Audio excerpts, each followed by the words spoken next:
go live in a couple minutes.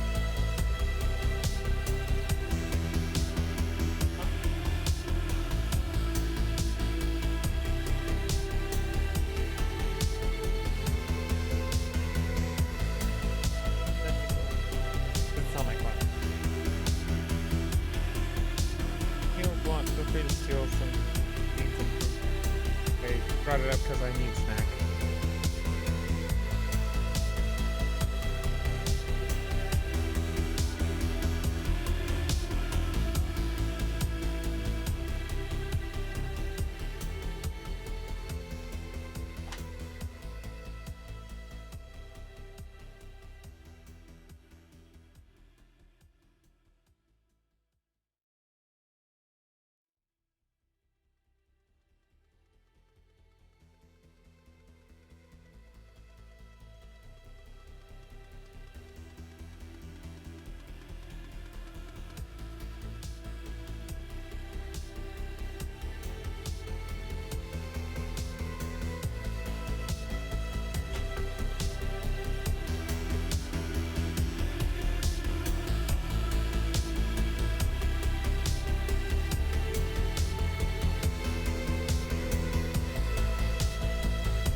Good evening, everyone, and welcome to Worlds and Crafts, a stream devoted to opening the curtain of creation on setting building, where we will explore metaplots, minutiae, and mechanics in setting building and in existing settings. Tonight, we're going to be talking about something slightly contentious. Us? No, never. We're going to talk about creation, and maybe that on its own is not inherently contentious, but you grew up like I did, it certainly feels like it. So how is everyone doing tonight?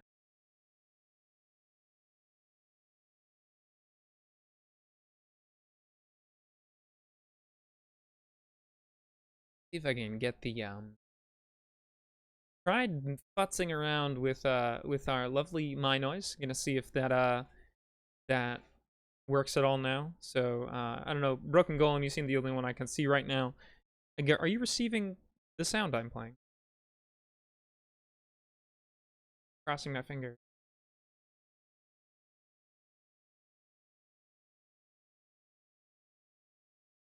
Dang, that's all right. Currently, I am on mynoise.net just listening to some distant thunder background. Oh, oh, very. I'll have to. I'm gonna apologize at the outset of the stream because today has been a day. Feeling a little wonky, out of it, a little crazy. Um, but I'm pretty amped and ready to be back. After 2 weeks of no streams, I feel like we are able to kind of get back in and really continue with building this setting and talking about the elements of settings.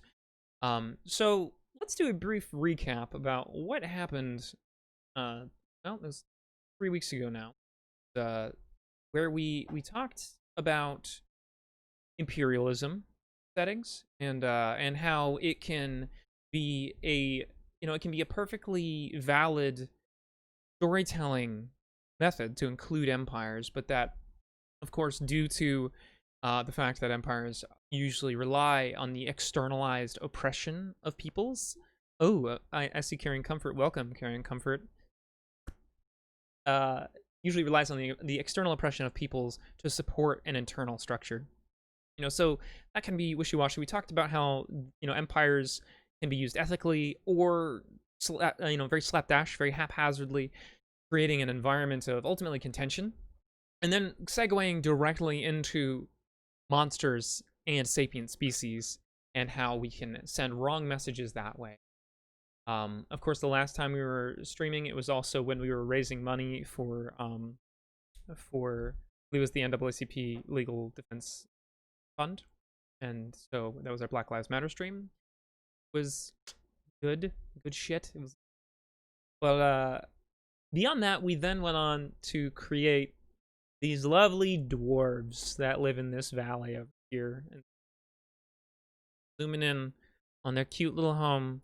It was kind of pixelated, but whatever. We had built these dwarves and decided some things about them. Specifically, how about this? I'm just gonna read it. Who's here? We didn't come up with a name for the dwarves, like a unique name. We kind of were like, these are loosely dwarfs, as far as fantasy is concerned. These dwarves stand between 4'8" and 5'6" and are very thickly built. They have large chests and broad faces with heavy brows and nose bridges. They have a strong attachment to the earth and spent much of their early civilization in caves. Their adept sense of smell and the ability to sense heat with sensitive organs between the bridge of their nose and their eye sockets served them well in their dark homes of old, and now these abilities aid them in being some of the finest metallurgists in the known. Their eyesight, on the other hand, is poor compared to folk, and it inhibits them from thriving in certain environments. They raise goats, sheep, aurochs, tubers, and mushrooms for food, clothing, and trade. As their society has evolved, they have used their strength, endurance, and sense to become adept at stonework and metallurgy.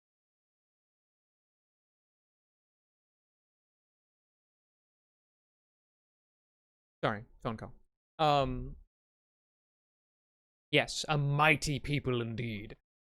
So we kind of just, went into that and just built them out because I said that a fun way, I prompted that a fun way to make fantasy races different is using animals as like a guide and going based on real life around you and then just kind of suffusing humanity, so to speak, the human concept with some other animal concept.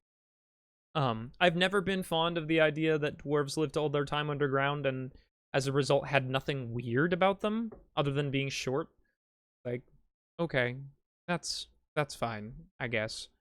And that clearly served Tolkien well, and it's served Gygax well, and it's served a lot of people who write in fantasy well. It just doesn't serve me. So that's roughly what we had covered last during our last stream.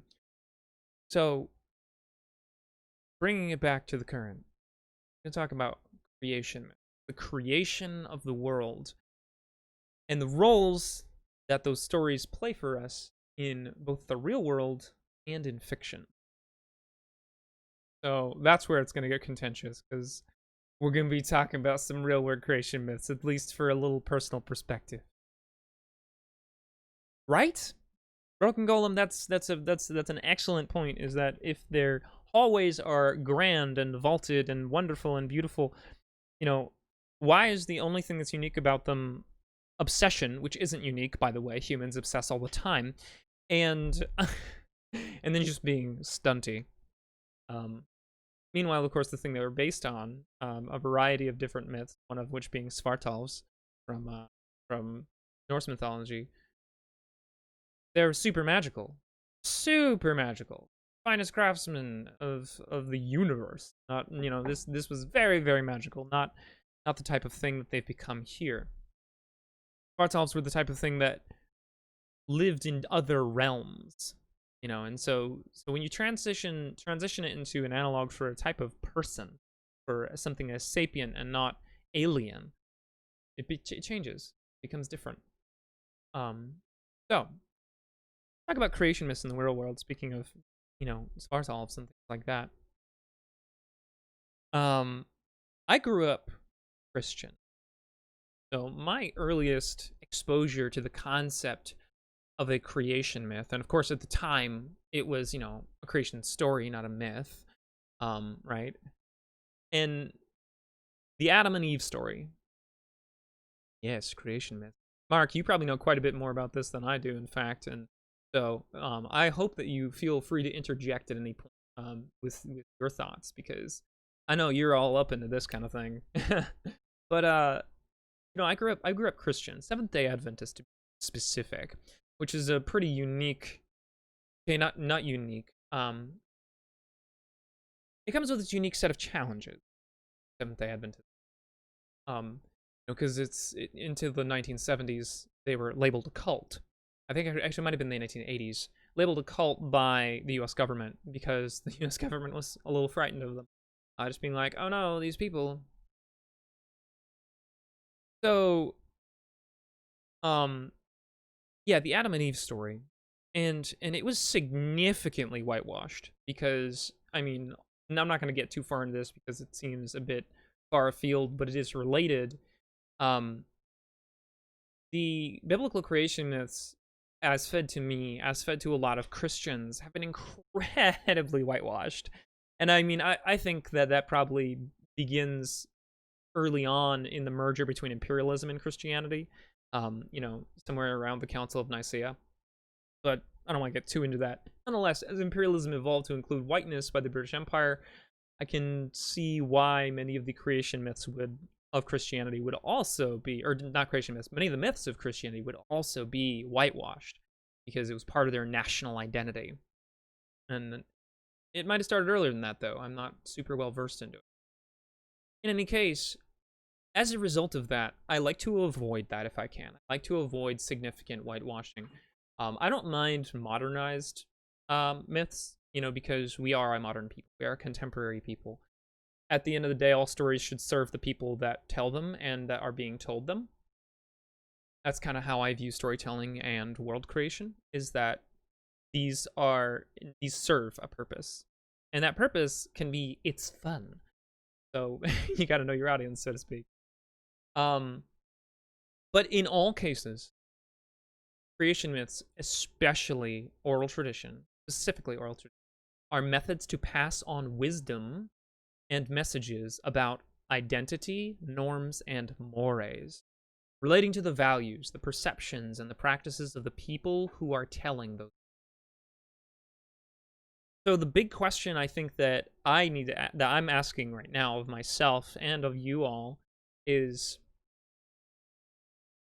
do we approach it from a real-world perspective, where each people's on this continent has their own creation myth, and we never clear it up? We never answer big questions like, how did the world actually come into being? Because that could be very compelling. creates a lot of subjectivity, which, you know, creates conflict without the need for any kind of edgy, you know, edgy inclusions. Like, well, these people are evil for this reason. It's like, no, you just disagree, because this creation myth over here says one thing and this one says another. And it's offensive to each culture for one reason or another. You know, so you could do that. And that's something I didn't come into this prepared to do, but I'm willing to.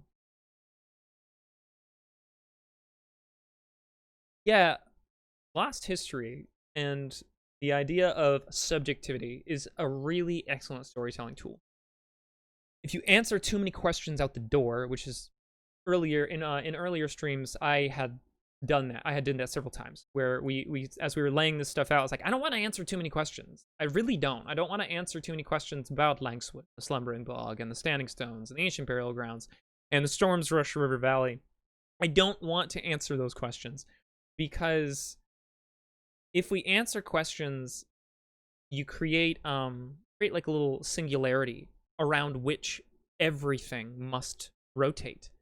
You kind of create this central point, an axis, and I don't think that's good for such an early stage of this. When we came into it just with the desire to create a world, not with the idea to send a message with the world. I just said idea, son of a bitch. I'm not from Massachusetts, really.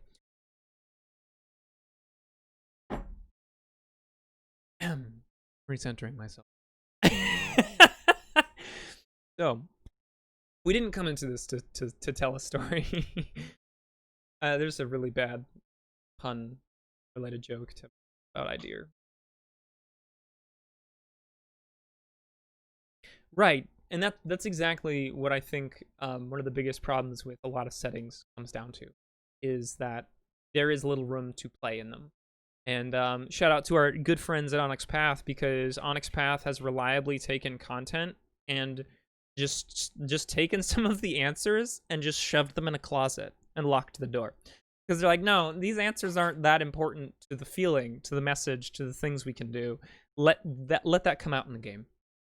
And I love that. I think it's great. It's wonderful. And so obviously this is not an adequate representation of a creation process for creating a setting professionally, because usually you go in with an intention. Here we're just kind of like, let's do the thing. Why not? Fuck it. So I'm seeing some fondness for the idea of nebulousness. So I think then what would be easiest is if having only created one solid group of people, having created the dwarves of the Storms Rush River Valley, I think that today we should work on a creation concept for them. Like a myth that they tell to their children, to their friends, the thing that they maybe fashion their lives around. And that's really, I think, the only struggle with that kind of method, is that you have to create the people before the myth. Hey, Nick. Thank you. I'm glad it's soothing. I mean, like, if nothing else, I want this to be relaxing and fun. We all have a lot of stress in our lives, especially right now, so let's just kind of take a deep breath. So then, you know, I was gonna talk briefly about the Sumerian Iridogenesis flood story, but I think I would rather skip that, because I kind of really want to get involved with these. I want to get more intimate with these dwarves over here, with these swarthy, earth-diving people. Alright, so I'm going to take my notes from the dwarves previously. Go ahead and paste them in here. Heading. Creation myth of... Actually, thought. Sudden thought. We need a language for these really badly. We need like a base language. Quick, what's your favorite obscure language?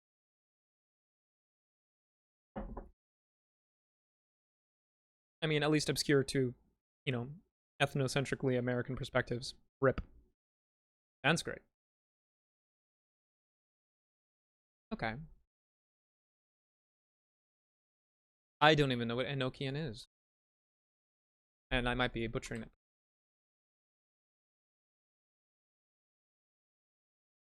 Oh. An occult or angelic language record. What the? That's amazing.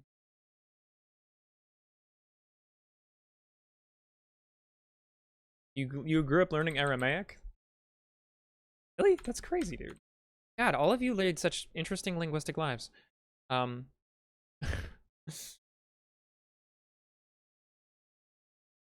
Aramaic, not to be confused with Amharic.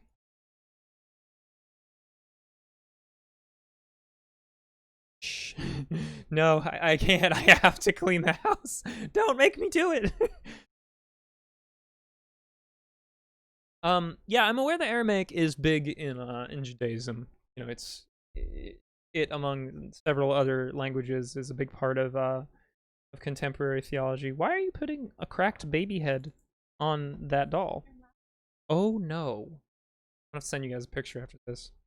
Join our. By the way, make sure to check us out on Twitter and join our Discord. You want to hit that?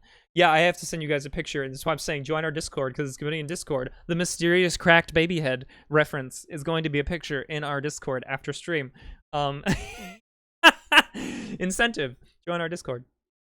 So, rolling back to languages, I'm aware that Seventh-day Adventists have kind of this obsession with theology, Christian theology, and so if you take all of the the very deep roots of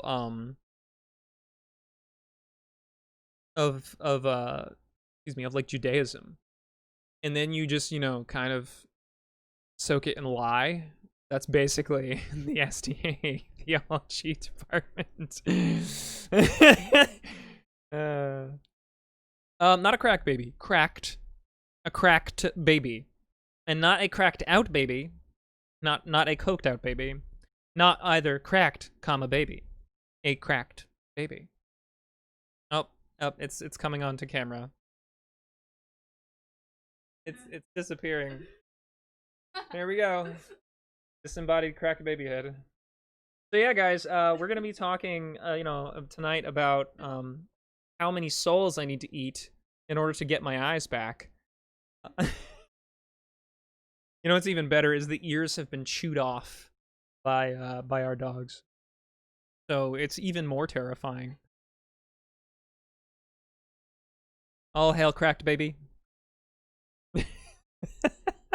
It's very frightening. Did we not have a content warning on this stream? Oops. Sorry. All right, so rolling back to languages, I'm still on this Enochian thing. I'm wondering if there is.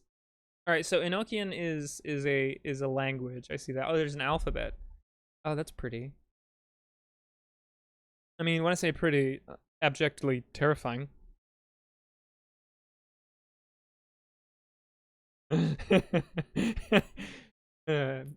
Nice way to pick up on that there, Broken Golem. Thank you. Best mod. Hmm. All right, well, let's see if somebody made an Enochian translator, because I'm lazy. Oh, perfect. Lingojam.com has a passable Enochian translator.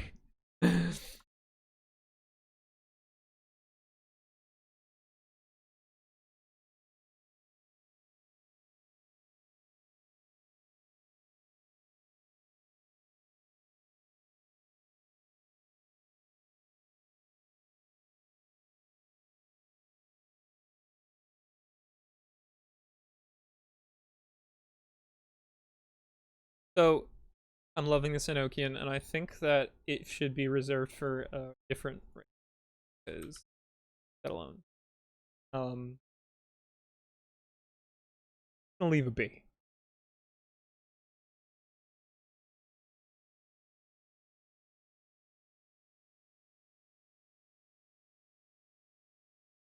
Ooh, a dictionary for spoken Sanskrit. Let's find out.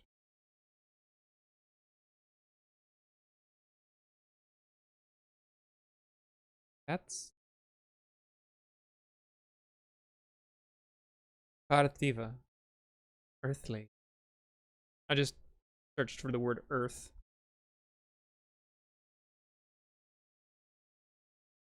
You guys are losing me there in chat. Nick and Mark, I think you guys need to set up a stream where you talk about language. Cthulhu.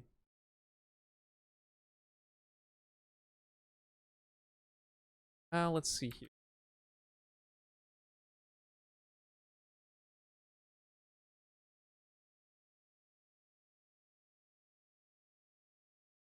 Alright, so I might be butchering this, but that's okay. You know what's the best part about using languages that are obscure is that you can just amalgamate them. So right now I just googled for a Sanskrit dictionary, and I'm searching for like digger, miner, because I mean that's the implication with dwarves, right? So it looks like it's kaniter. Kaniter? I don't know how to pronounce it. There's a pronunciation key. Kaniter. Kaniter? I really wish I understood their output key, but I definitely don't. Nonetheless, I think that is a fine place to start. So,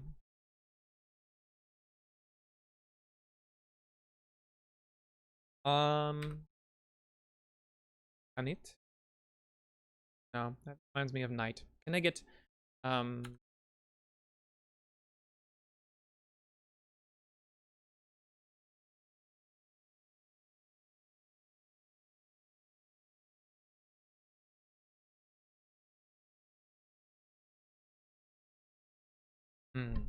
Han?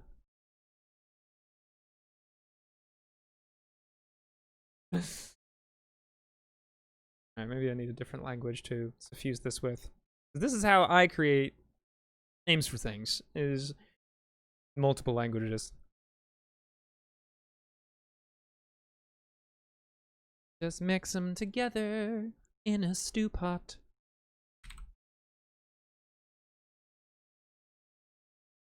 Go ahead and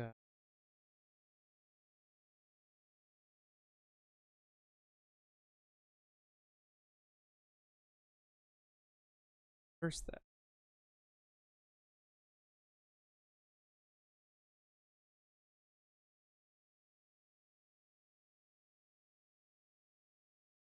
Earth. What other words are there?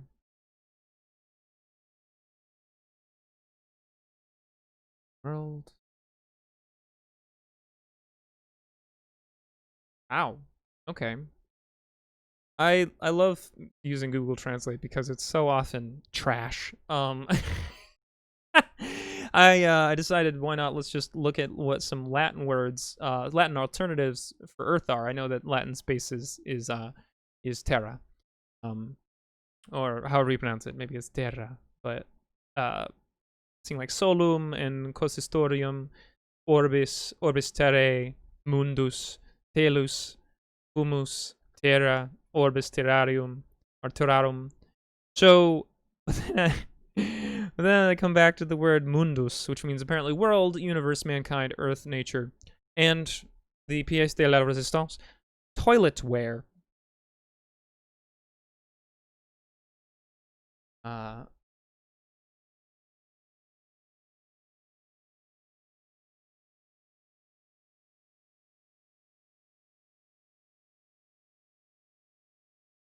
Condus. I think that works. All these dwarves, they call themselves the Condus. Does that sound? Is there anything particularly negative that comes to mind with that? Because everyone's different. Creation myth of the Condus people. So these bad boys are dwarves.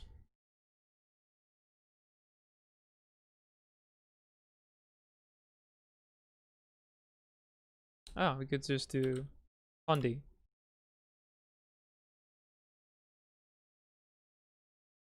I could do Conti.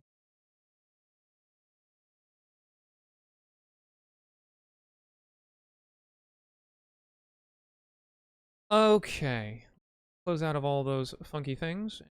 get back to it. So I just pasted all my notes from previous from our previous stream about dwarves, and we're gonna go ahead and create some labels in here. So using these people who have an amazing sense of smell, they spent a lot of time in cave networks. We kind of decided that they find uncleanliness and the smell of flesh rot to be so abhorrent that it's that it's like an actual offense to their culture, not just kind of a mild offense.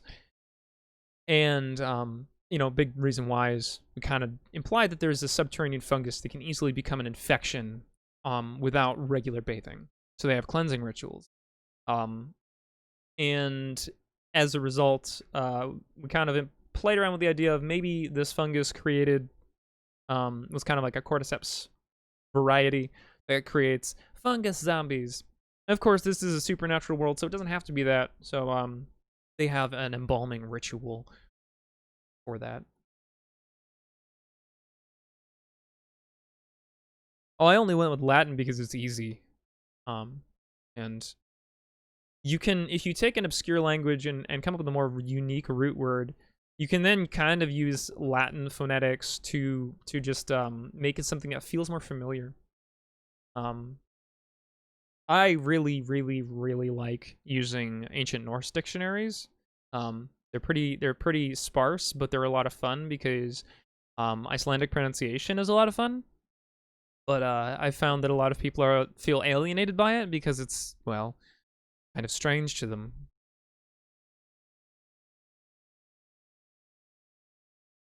Ondus Valley. Okay.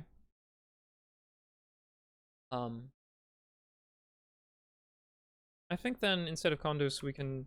I actually like the idea of Conti for now.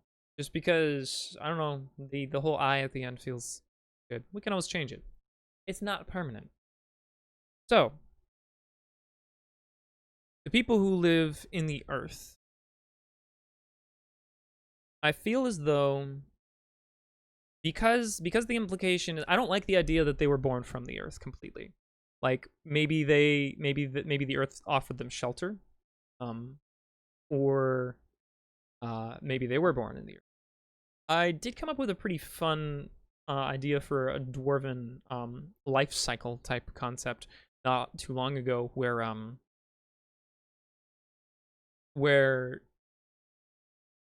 it's kind of a perversion of the not perversion, a alteration of the element cycle that is used in alchemy and that is used in English paganism, where humans are composed of different elements, and each element is also related to a cycle.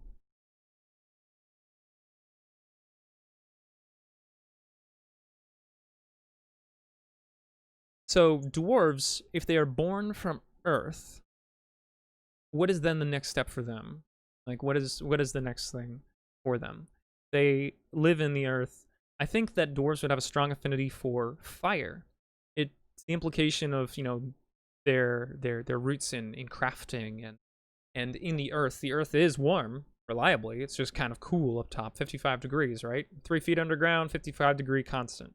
Go deeper than that, it keeps getting warmer and warmer and warmer. Very slowly, albeit. So, maybe it's that dwarves feel like they're born of a mixture of earth and water. And during their lives, descend deeper into these caverns and this network of mines, maybe even maybe they believe that it was set up by their ancestors, that they have no recollection of, but they have stories. And they spend time there gathering up. Wow, guys. Just glanced at the chat.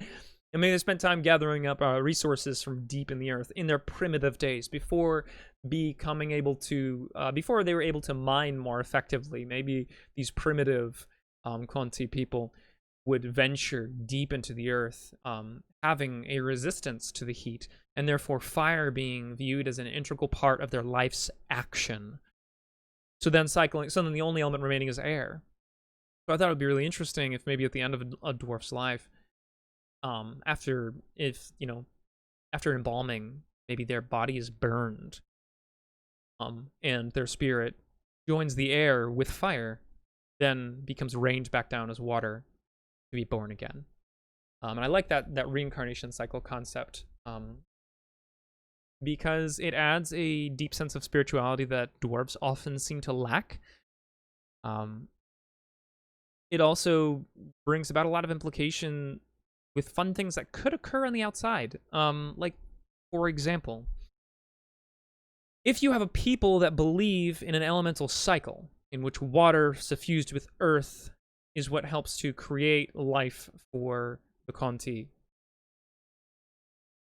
then what that means is when they die, what if there's a drought? Like, if they believe that the rain brings the spirit, the energy, the vital essence back down into the earth to birth more dwarves, more of the Conti, then why, then what would their beliefs around droughts be? Probably pretty profound. They'd probably start to become alarmed. Like maybe their god is mad at them or something. Because there's no rain. And yes, that does affect crops and all that stuff, but it's not as sincerely negative to them because of their subterranean environment. More profoundly negative to people on the plains and people who live in forests. But if they believe it to be a spiritual sign, then there's that. Then also, what do meteorites mean to them? I mean, meteors fall. Those dwarven souls that got lost and came back. So, that's for a different setting, though, realistically. I would like to borrow some elements. So, what do you guys think? What is an angle on the concept of fantasy dwarves that you would like to see and have never seen or never fully conceptualized? Something that you just really want dwarves to have that they've never had for some reason or another.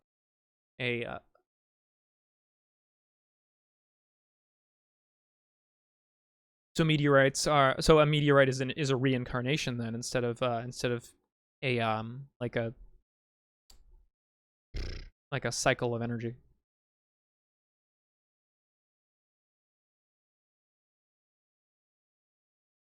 The earth was never broken. The children of the Conti have returned, and we must find them and forge them into tools.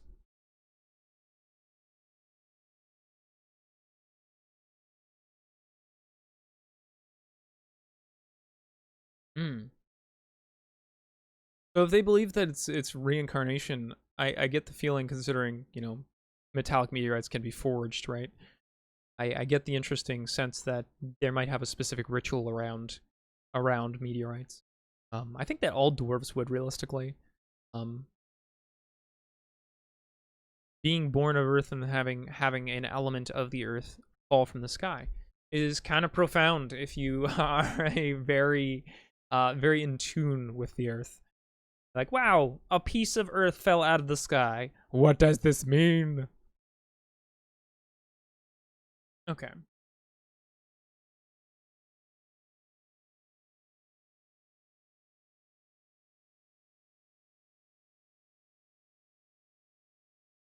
A bunch here.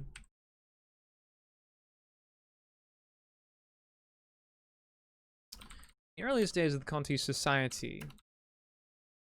Much time Earth. It's a raining man. Where's Kayla? Not on the Earth. In caves and under.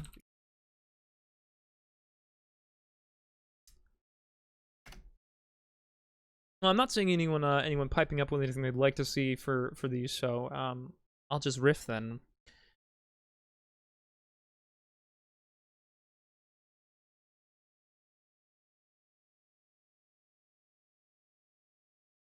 The soil offers them life.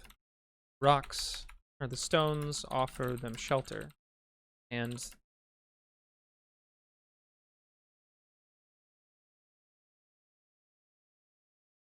heat of the planet offers them They power. They believe in power and creation.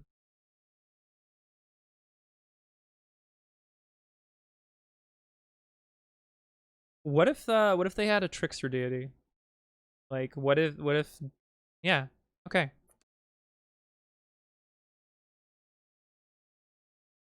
When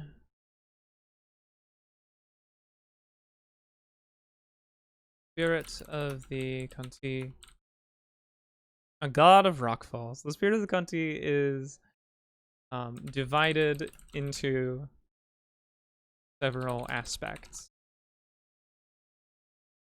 Cleverness, creation, and alliteration. Cleverness, creation, and calm.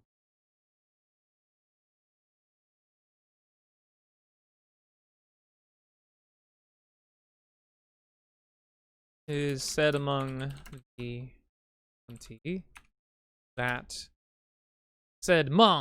among the Conti that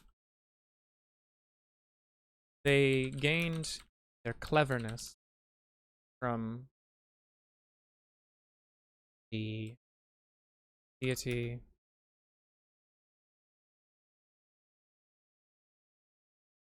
Amontu. Why not? From the deity Amontu, who cleverly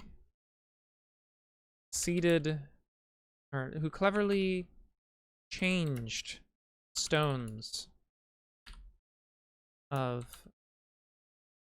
beneath the earth to the first Conti.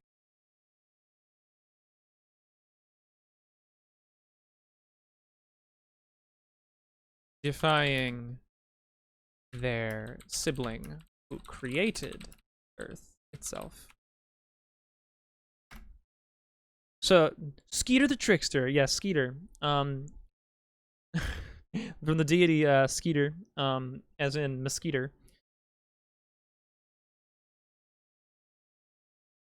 The aspect of creation then was a gift from another creator who took pity on T, left alone in the earth, gave them tools, make homes and marvels from the stone, soil, and metals. Calm, then,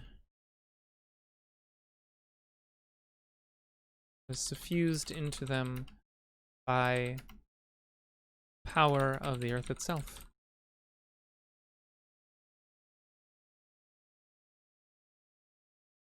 Through the elements of their stone. Oh, didn't think about that. Haha, through the elements of their birth. Stone, water. I feel like they would view metal, and maybe not lava, I don't know. Stone, yeah, I was thinking stone, water, metal, and I'll just call it soil. Soil being organic material, stone being, well, mineral, water, and metal being, well, this isn't scientific. Well, I always have to remind myself, it's not scientific. Okay, cool. So that's just a bare basis. We'll say abandoned. Left alone does not work. Abandoned in the earth. Tap. Ignore. There. I'm not a perfectionist. You're a perfectionist. So this is just, like I said, just the base form of a beginning of a creation myth. So what we're trying to get across here is that the Conti strongly value being clever creating things and being proud in their calmness. And maybe we change calm to something like stubbornness or whatever. But it is a message that they can pass on, that you are born of the soil, the stone, the water, and the metal. And therefore, you embody these aspects gifted to us by our progenitor, and then gifted to us by one of their siblings. Deliberate, I like that. Cleverness, creation, and deliberation. And maybe instead of creation we say something else. Cleverness, we could say just craft and deliberation.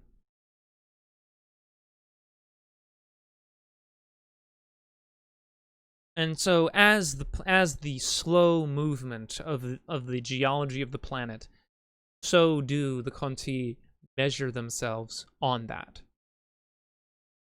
Okay. So let's see here. So, because we're getting into creation myths,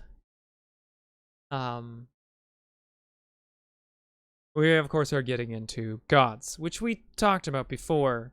And we did develop the north and the gods of the north and south wind, who are lovers, and they collide here in the valley. So that is a myth of another people then, based on this decision.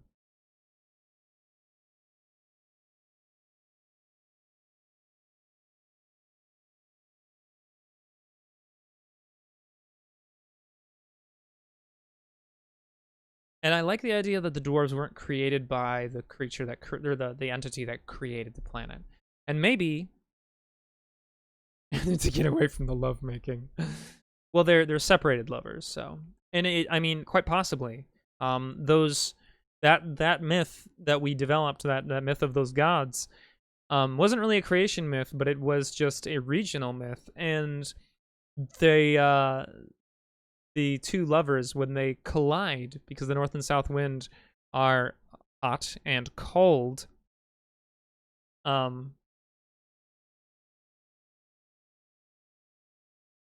Ashcord, I don't have 6,000 shots of water on me, so if you just want to watch me appear and disappear and appear and disappear, then by all means, but I probably won't do that to everyone else.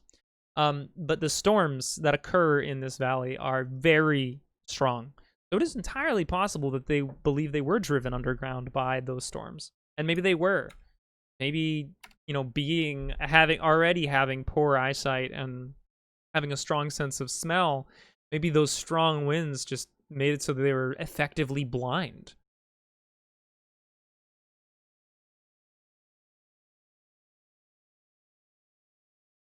There is also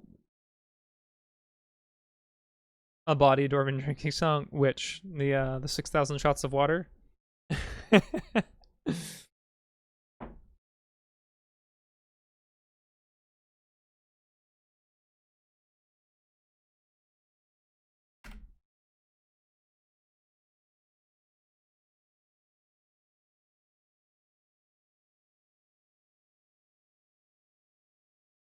Another tale is that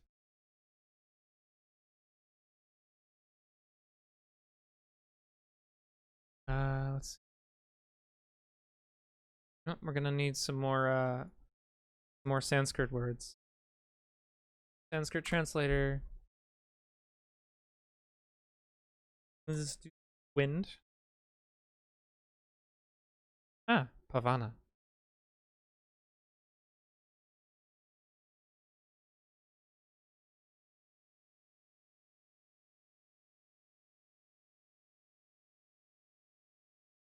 Another tale is that the precious gods of the wind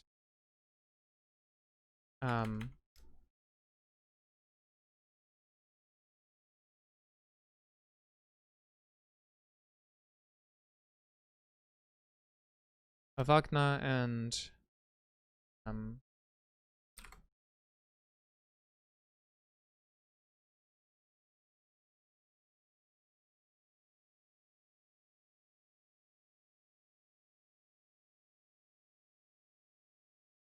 Avagna and Halma.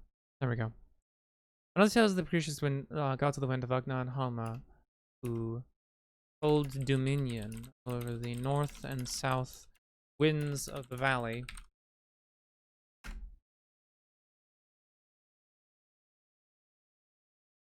Rained fury down onto the people, onto the Conti. Maybe we claim it's out of jealousy for the for the wonders of the earth that they could not tap.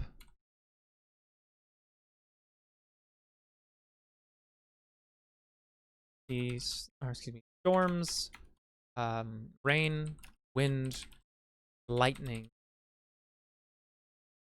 sheared rock,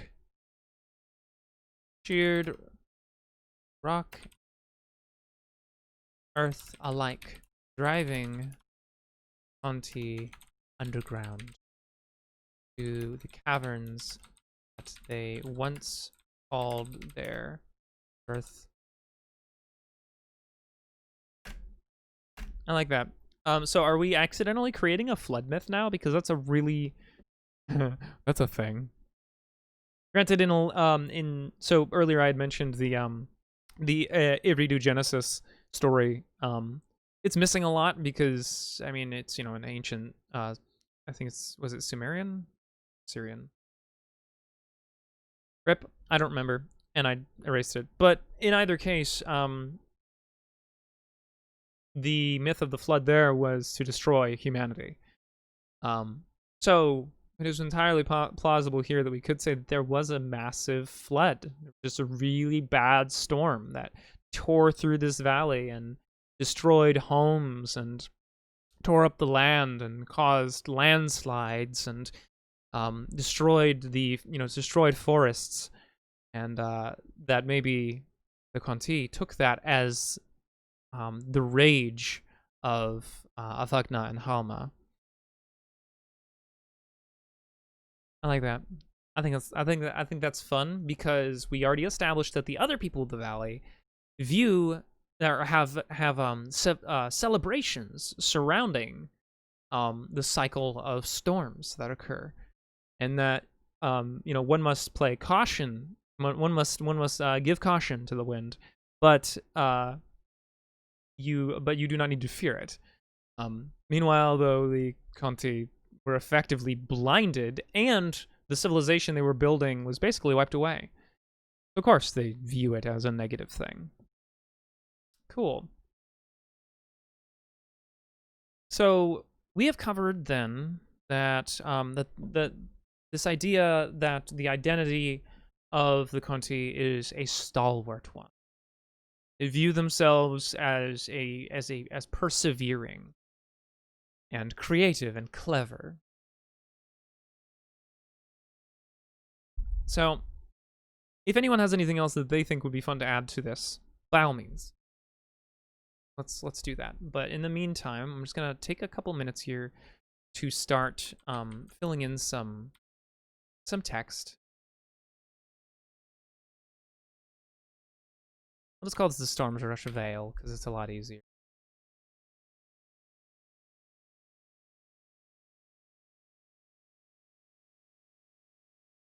We're gonna want to put that right over here. I'm gonna grab a stamp form of banner. Banners. Excellent. We're gonna use this banner. Oh no! I need to move that to the forward. There we go.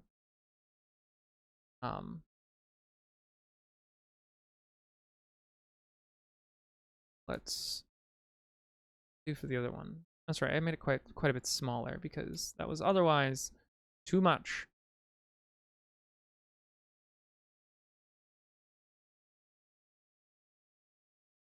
There, I need to select both. I'm just gonna shrink that down. a better size.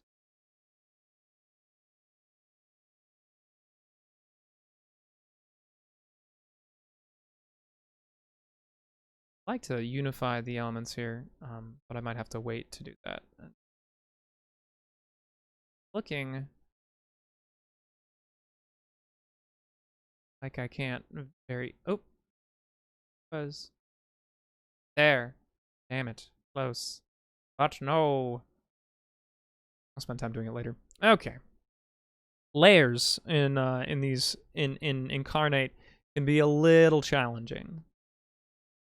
But yeah, so we've got the Storm's Rush Veil, and then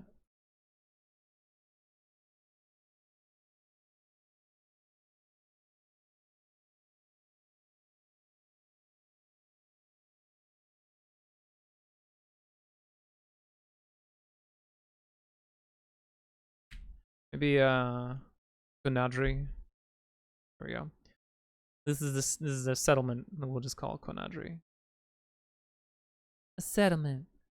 And let's fill in some. I'm looking for capacity, shadow. Ah, there we go.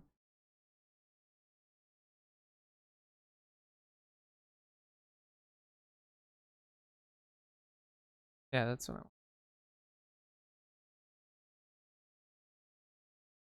Don't want any offsets. Zero that out. Color of the shadow, though, I do want to change. Oh, it's the color of the text. Well, crud.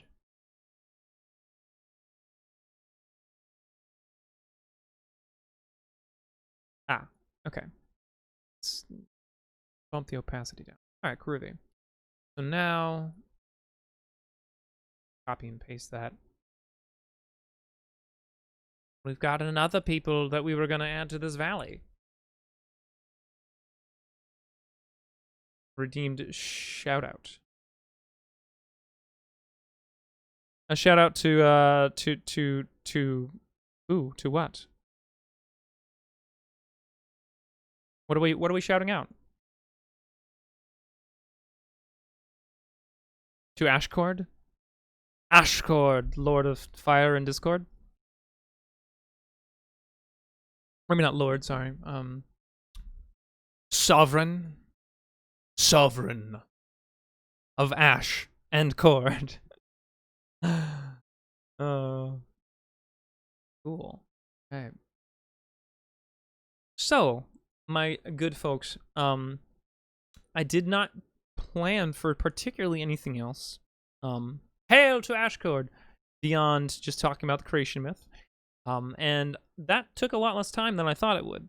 So, we have some time to kill, time to spare, but plenty we can do. So, here's what I'm thinking. Right below the sign for Storm's Rush River Valley, we were gonna put a settlement down here that has a different ethnicity of people living there.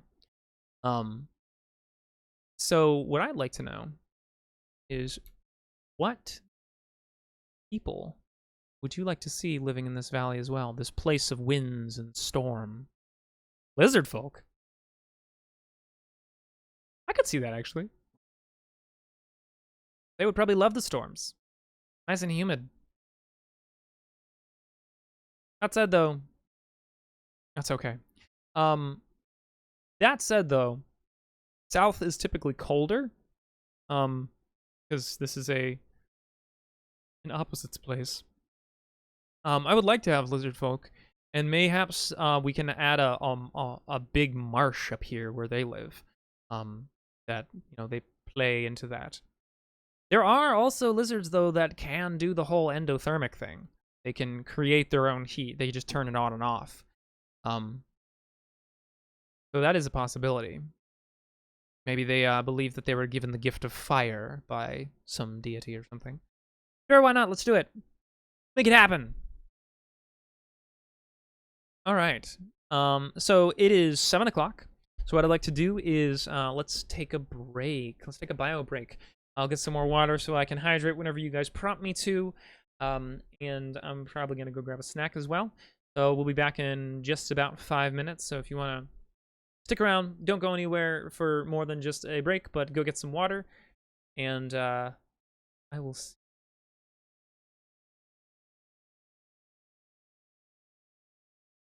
And yes, I kept the Black Lives Matter thing because, well, it doesn't stop being relevant.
And we are back.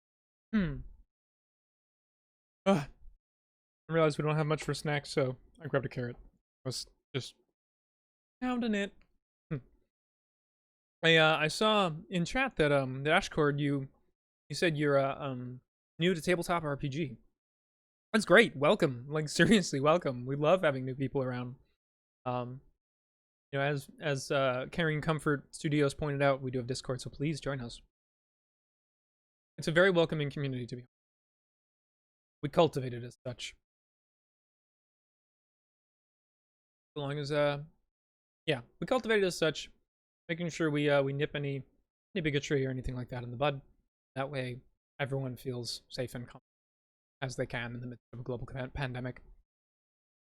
But in either case, yes, you can also follow us on Twitter at Gehenna Gaming.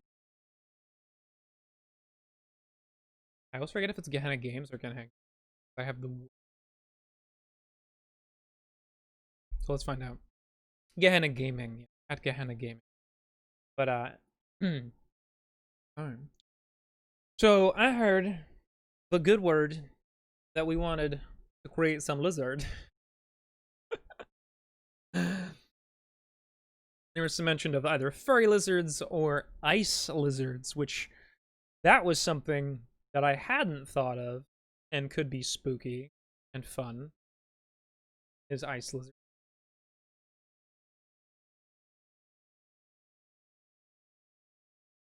Do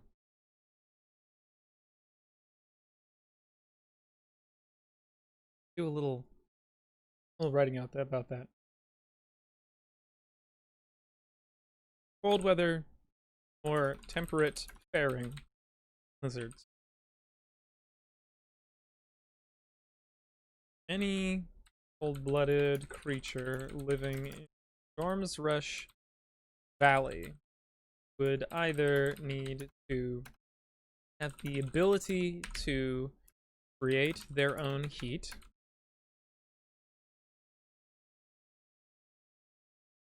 would need to hibernate, or would need to require no.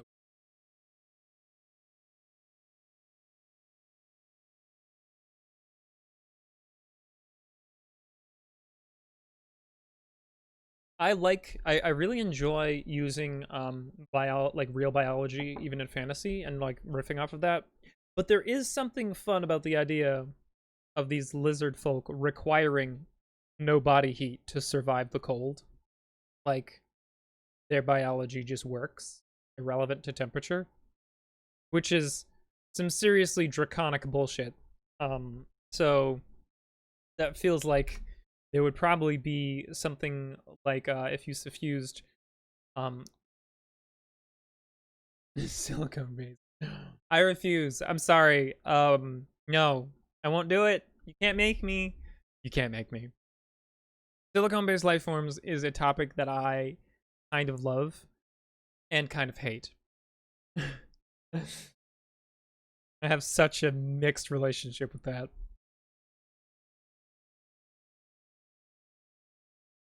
Let's see. Doop-a-doo. Well, let's see. Why don't we just I actually don't know Pratchett's take on it off the top of my head, but why don't we just go ahead and take every single concept here, all three of them. So, create their own heat. So if they could do that, during summer and spring, or during the late spring to early fall, they would require less food to operate because they are not constantly heating or cooling themselves, instead relying on the environment. During the late fall to early spring, they would require a lot more food to operate because the amount of energy burned to keep warm would be higher. Hibernation.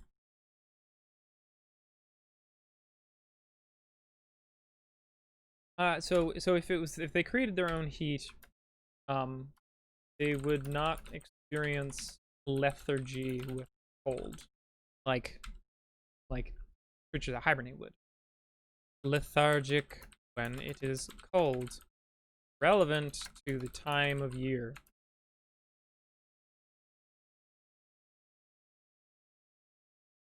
Can go long periods of time without large amounts of food.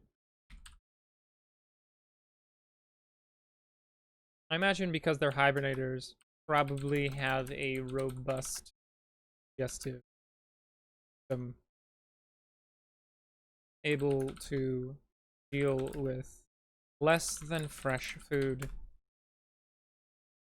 then requiring no heat at all. What the fuck are these? How do you even work? What magical crap is this? Love you. Probably descended from dragons.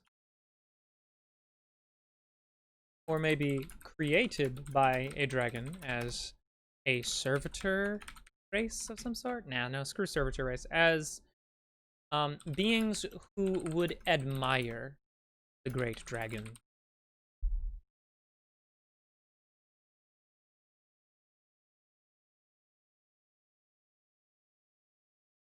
Okay. Oh boy, why did this do that? Why did this... Alright.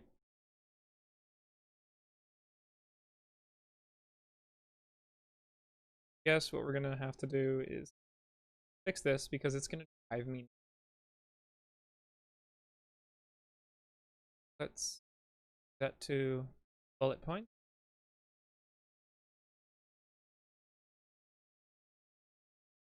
This to bullet point. Erase. Erase. This to bullet.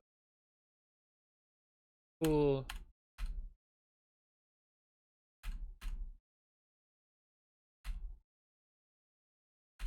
There.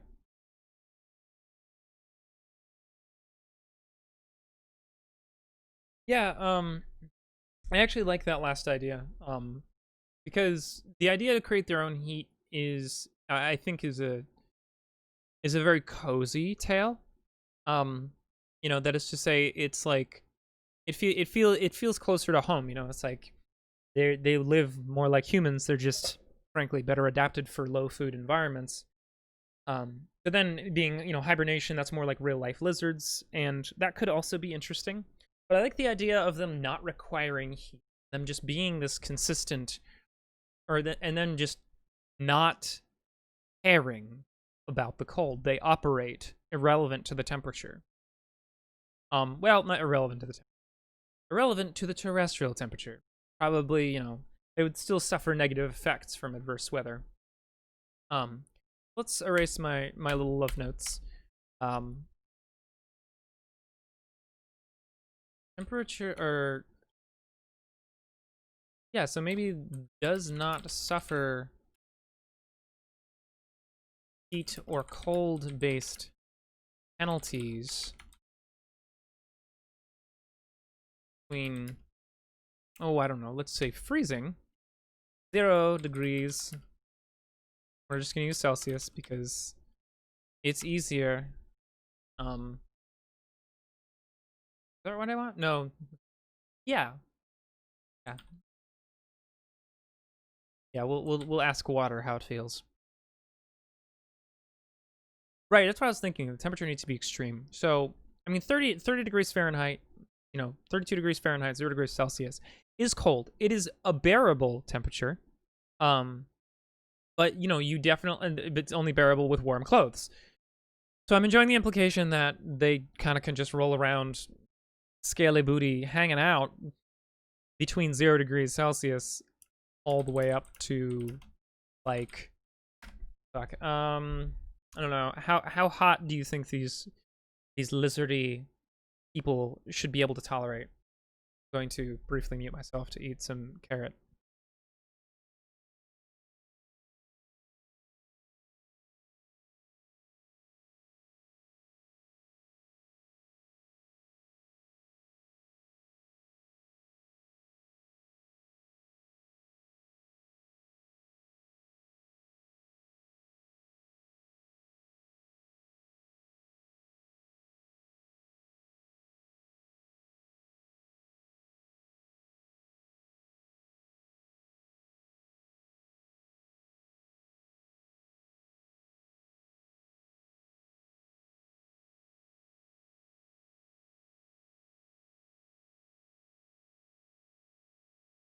They were spurned once by the god of baked goods.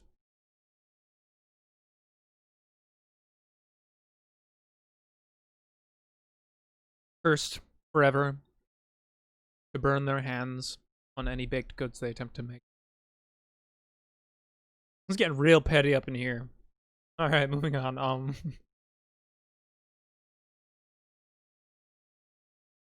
Why soup specifically?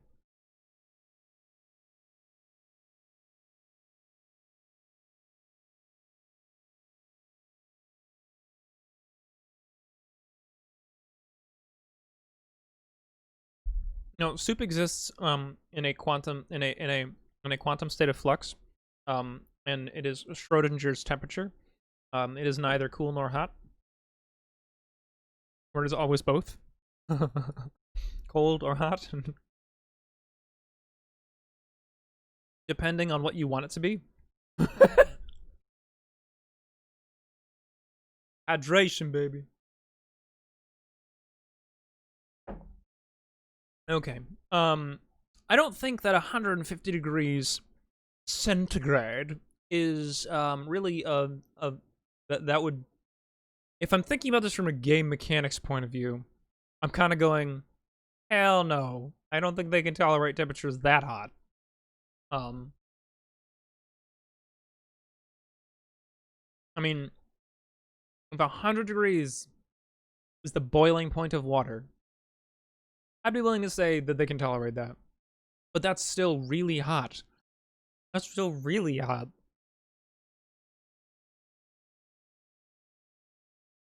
Cool.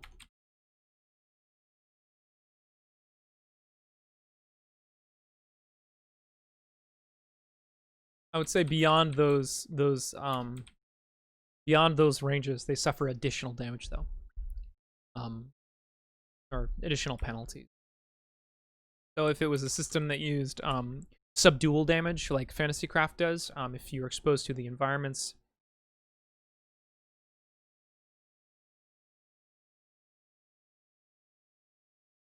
Fair. Broken Gold. In Fantasy Craft, the way that they handle adverse weather conditions is that for every period of time, only relevant to the story. So, like, if it's overland travel, then it's every hour, and if it's combat, then it's or not combat. If it's a dramatic scene, then it's possibly every minute. If it's like action time, such as combat, or something is really really perilous, then it's every like 10 seconds. But you suffer damage, subdual damage from the environment, and then you roll against that damage, and if you fail, you erase what damage you took, and you take a grade of fatigued, and then it just keeps going. And if you become, if you reach like fatigue 5, you just pass out, and so from there on, you start taking lethal damage, which is a system I really like. So the concept here then is that they don't suffer cold or heat-based penalties in a much broader range than other species, but once they do, it's a doozy.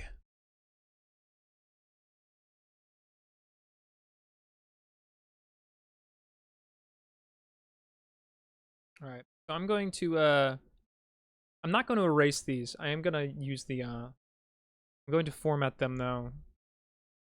Ruck out. Next. Strike through.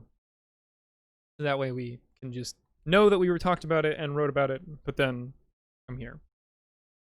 I'm going to erase this though, because this is in another document. Cool.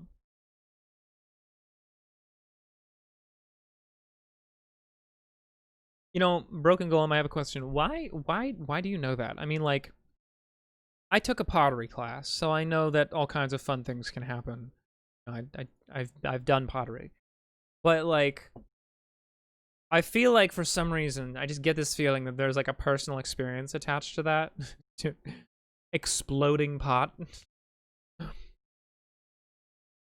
I have done many a stupid thing, including cracked a skillet.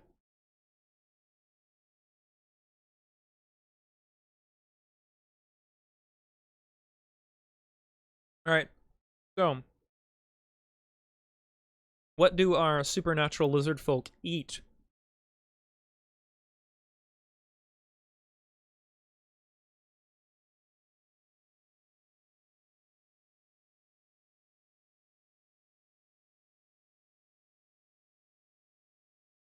The Great Pottery Throwdown? That's a great title. That's a great name. I'm assuming they throw pottery.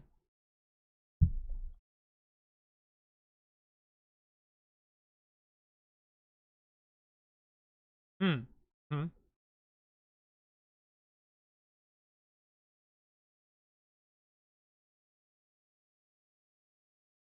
Okay.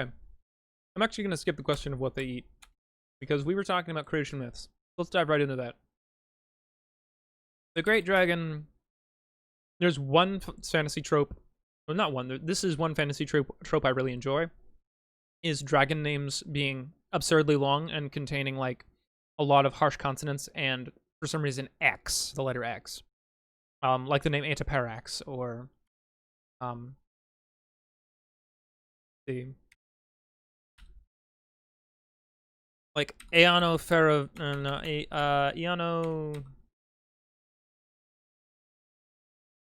Eono Tolerax.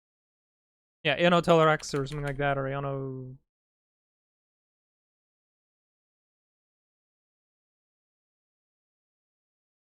I don't know.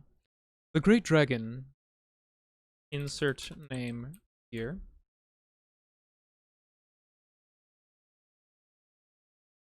Created these people by uplifting a lesser race, big quotes there, and suffusing them some of the power dragons.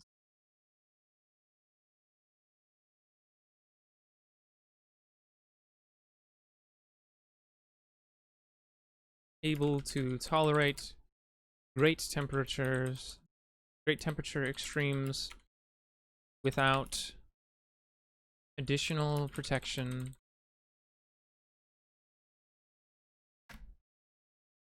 People were meant to provide, or were meant to be allies to the dragons.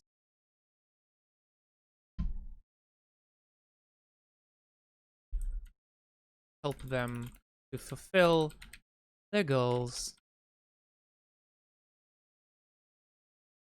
I will say this, Broken Golem, if you ever if you find pottery interesting, you should absolutely take a pottery class. You can afford it if you have the time, obviously after the pandemic's over.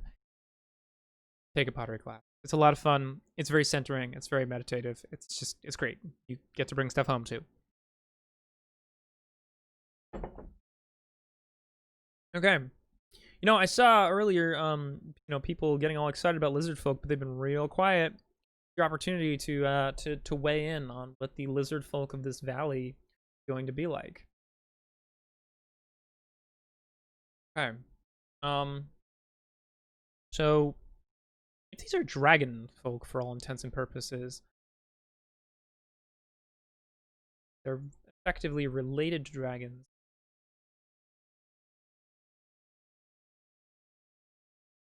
Oh, that's such a bummer. Okay. We're gonna go in and our catalog for stamps because I want a placeholder here. Towns. Village. That village.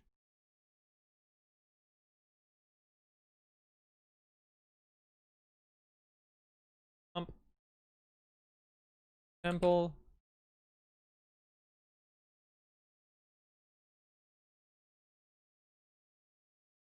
Sanctum.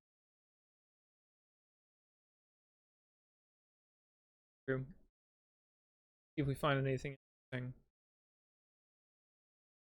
These were based on dragons, and I'm feeling that they would have an actually rather pretty architecture. Dragons Or dragons.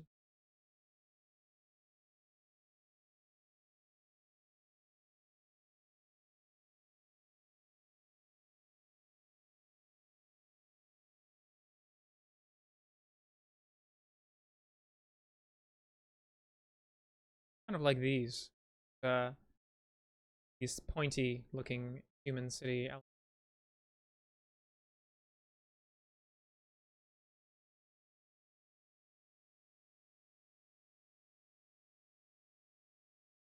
Large flat spaces where they can lie. That's fair, yeah. So, oh wow, yeah, that's a great idea.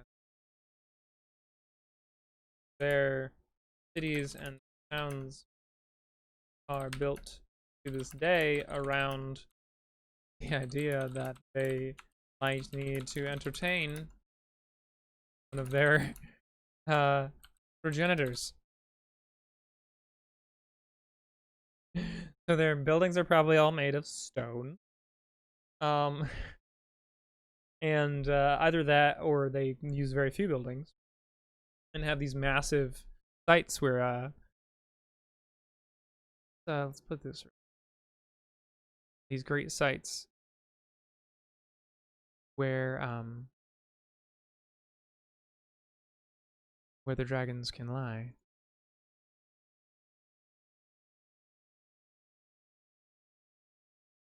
Let's do this for now. Just a placeholder. Something that can be done later on is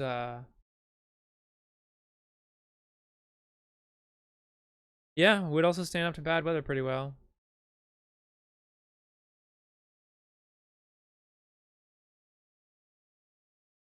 Let's see.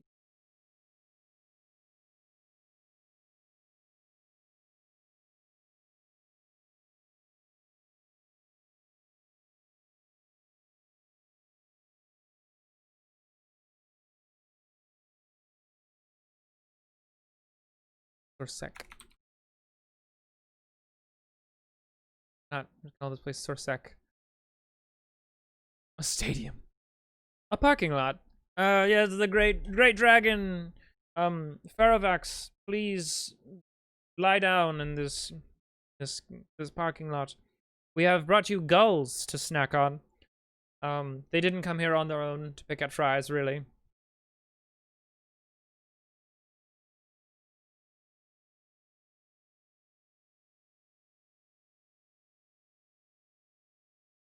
What do these people value about themselves? What do you think they pride themselves on? Or feel a connection to? I mean, if you have such a profound tolerance for temperature, I wonder if they hate clothes.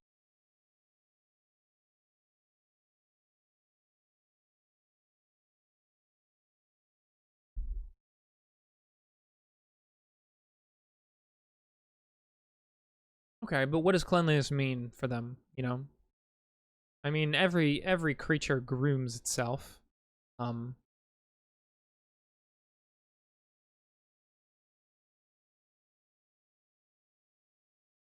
Most lizards just end up licking themselves.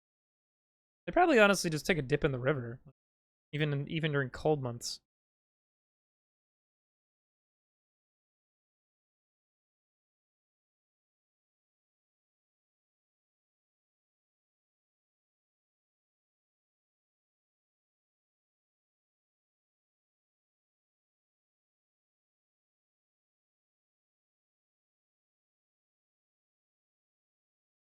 I wonder if maybe because they were imbued.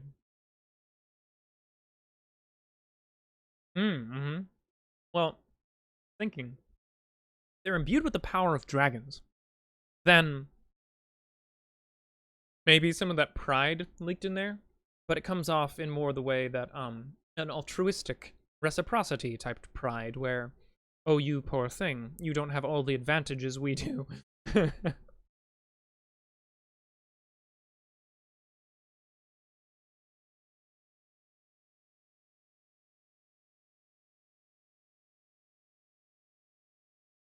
So maybe they have, they possess great pride, versatility, capacity to thrive without strenuous tools and accommodations.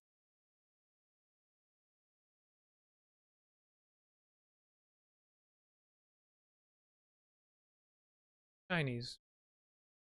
You know, that could be a thing. Have a great affinity for reflective objects.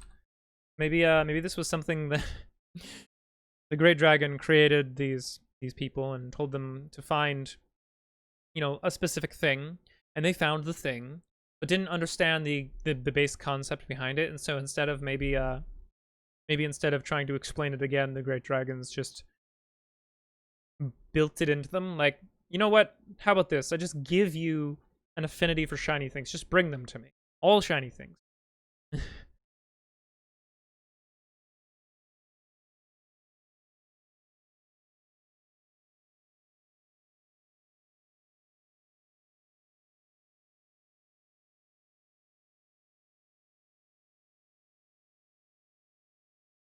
Hmm.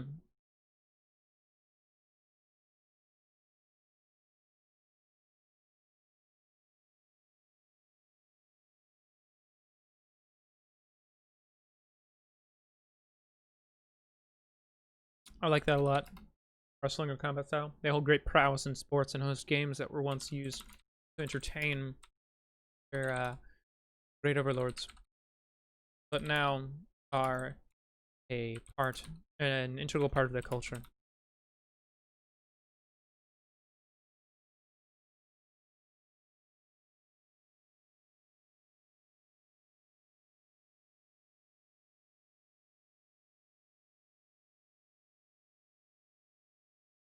Alright. I like that. It's not a bad place to start.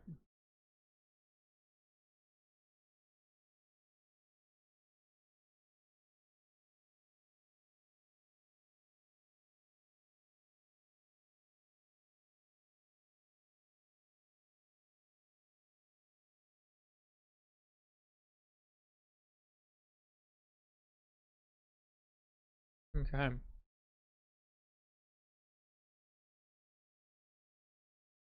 I have not seen the Dungeon Crawl Classics Dragon creation tables. I definitely have access to it, so I'll have to look into that. The idea that dragons being unique is actually something I'm quite fond of.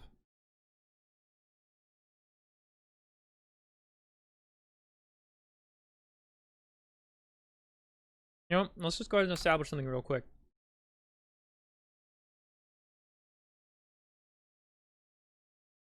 All dragons are unique in this setting. Dragons are unique, cannot reproduce, and live forever unless slain. They are effectively they are minor deific powers.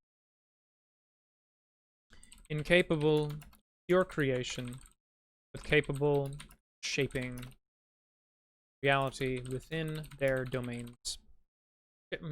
Subtly shaping.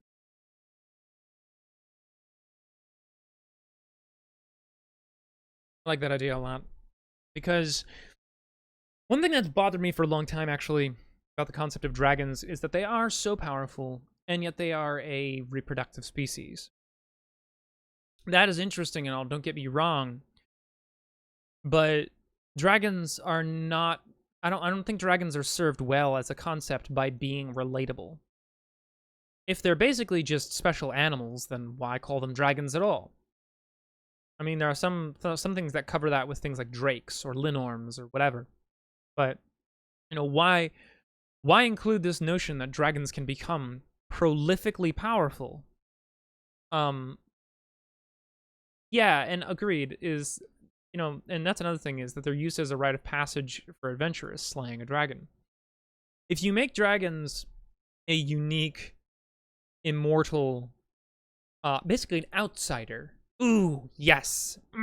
Yes. All dragons are unique, cannot reproduce, live forever unless slain. They are minor deific powers and capable of pure creation, but capable of subtly shaping reality within their domains. They are ultimately outsiders. Abstract ideas made manifest into the world by powers beyond comprehension. So mayhaps dragons themselves are some kind of servitor. In any case, yeah.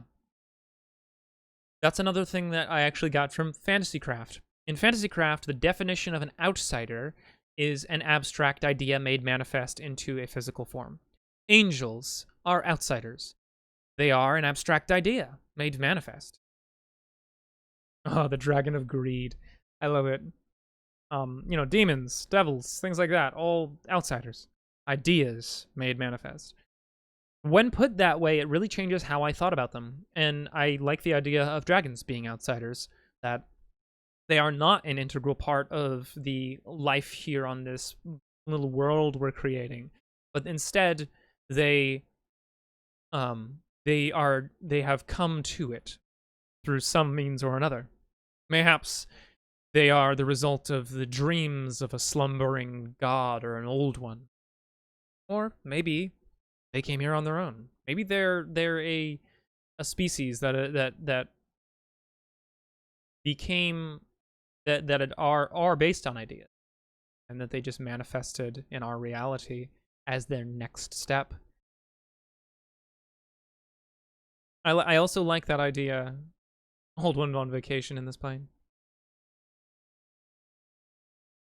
That's a good one too. That they're from the last iteration of the universe, which is, and of course you're kind of borrowing a little bit from some of the common multiversal tropes where leftovers from previous universes kind of take on the power of that universe. So that's an interesting thought as well. One thing I like about the dragons being outsiders is that it implies that the dragon itself, the physical form of the dragon, is only a part of the dragon. And that you cannot possibly fully identify, fully create this. So maybe they don't live forever unless slain. Maybe they are immortal, though their physical forms can be destroyed, requiring them to create a new one, which can take decades or centuries. I also like this idea because it gives a lot of story potential. Because, maybe there's the first great dragon that was slain, and it was by this hero or something, this people that built this massive city, this cosmopolitan metropolis, and it was just wonderful, and they got rid of the terrible tyrannical dragon. And now, centuries later, when nobody really remembers and it's all just oral tradition and history, the dragon is back.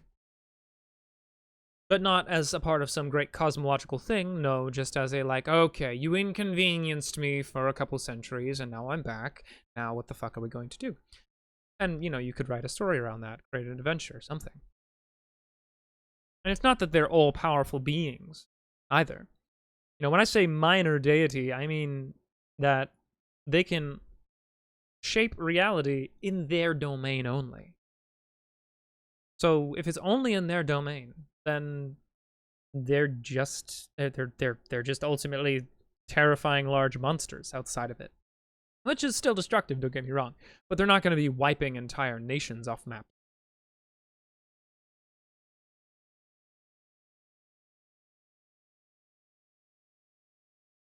I also like this idea a lot because if you then include the notion that killing a dragon is a rite of passage for adventurers, I haven't really decided that, but that is a good question. How are the domains of the dragons determined? I wonder if maybe the domain is determined by basically what they can carve out, so to speak. When they manifest, when they come to this world, what niche they can fill. You know, like kind of the blind spot in creation, so to speak. I don't know. A really excellent question, though. I mean, if they are minor deities, then we could go roll with the whole notion that their power is linked to the amount of people who revere them.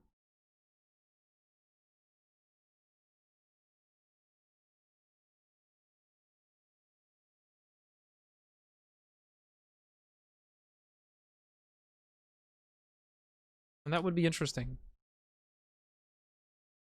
Okay. Well, I really like these little lizard people we're creating. Well, right, yeah, especially if they're a concept made real. I really am enjoying this because we've touched on a topic that's important to fantasy, which is dragons. I also talked about some creation myths, and I think that dragons work well with that as well, because well, a lot of myths out there have dragons in them.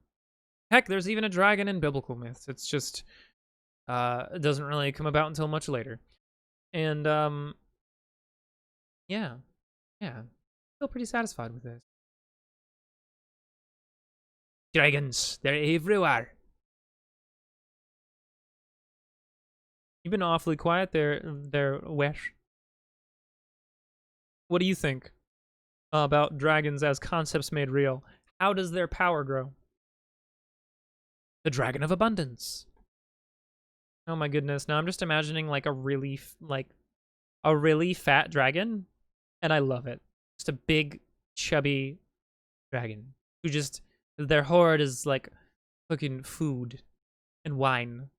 The it's Bacchus the dragon. Bacchus the magic dragon lived by the sea.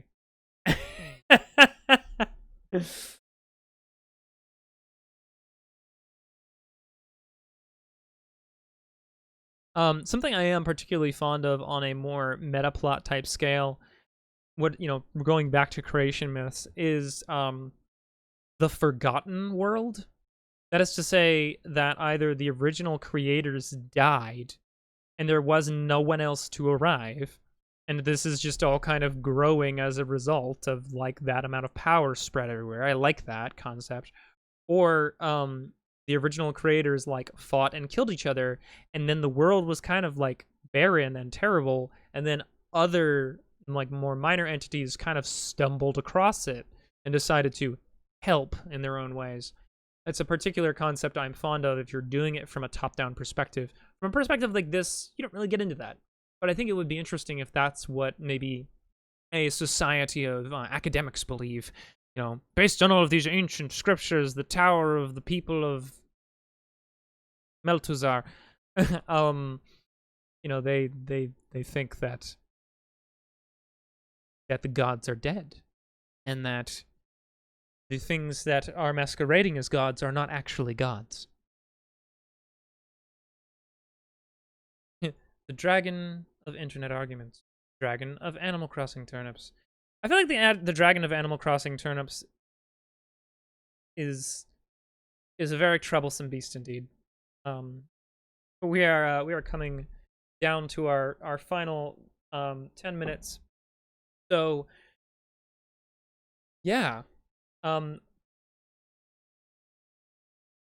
little world is coming along, and I think that it is at this point, in order to solidify this, we need to come up with a name. Even if it's a placeholder, a name for our lovely world, or at least this continent. Thus far, we have dwarves, these draconic lizard folk living in the valley south to them, thriving on the wind and rain, while the dwarves kind of abhor it. And we have over across the way this valley that was this coastal plain that was inaccessible for a long time, an ancient civilization having potentially been there. And now there is a city, Langswood, there. The new paths that opened up. Bert.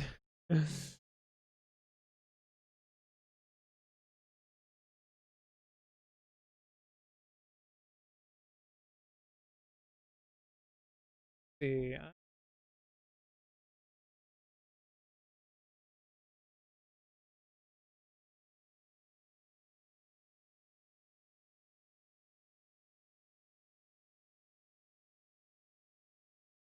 Well, because I'm a giant nerd. Artas. That's a amalgamation, or a variation on the Sanskrit word for troubled. I think that's fun.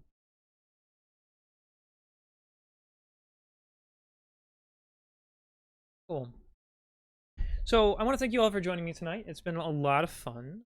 It's a little slower trying to get back into the rhythm, but I think that this is an excellent new addition to the world, and that it's about time we started coming up with some more unifying themes for the world at large. Because we're starting to plant some races in there. I think we'll be able to cram maybe like 2 more civilizations in here and call it comfortable with ancillary, or without ancillary, sorry, with outside hinterland influences. So we're kind of getting there for this continent where it can go. Maybe 3 more big civilizations. But yeah, thank you again for joining me. I really enjoy all the input you guys give me. It's so much fun, kind of like riffing off of other people. It's the most fun I have creating things, is hearing what people are saying and then just kind of rolling off of it and then getting the response. And that's really what I want to cultivate here, because storytelling is not storytelling if you're not doing it with other people, right? Or for other people, as such as with writing a book. But yeah, if there's anything particular you guys would like to see covered on Worlds and Crafts, please feel free to hit me up on Twitter. My Twitter is @Kathakaros, which is spelled right on the screen there, but it is Kathakaros. Kathakaros, which comes from a Punjabi word, I think it is, for storyteller. But do make sure to check out Gehenna Gaming on Twitter as well. Thank you very much, Broken Golem. Do make sure to check out Gehenna Gaming on Twitter as well. And someone else who's here, make sure to check out Carrion Comfort Studios. If anyone has any plugs they want to make for there, just make sure to put your Twitter in there. We all want to support each other, follow each other. Without the support of the TTRPG community, I think a lot of us would be completely different people. So go out there, support your friends, support your fellow tabletoppers, and support the creative endeavors. Yeah. This has been Worlds and Crafts, a stream devoted to opening the curtain of creation on setting, where we often discuss metaplots, minutiae, and mechanics. Mechanics bit we'll be getting into more in the future. I feel that coming. But until next time, game on.